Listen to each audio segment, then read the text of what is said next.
In today's video, I'm going to teach you how to contact the Google team. Let's dive right in. If you've ever needed assistance with a Google product, you know it can sometimes feel daunting to get the right help. Today, I'll show you how to streamline the process so you can get support quickly. First, open your browser and head over to support.google.com. This is Google's central hub for all product support. Once you're there, you'll see a list of Google services.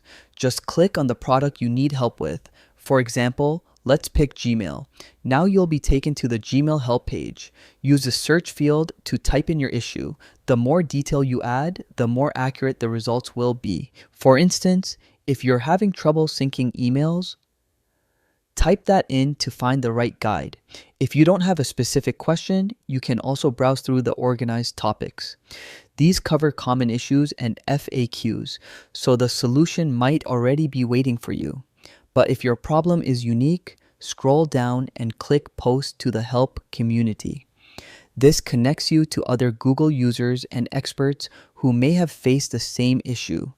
Be sure to describe your problem clearly to get the best advice. And there you have it. Contacting the Google team or finding help is simple once you know where to look.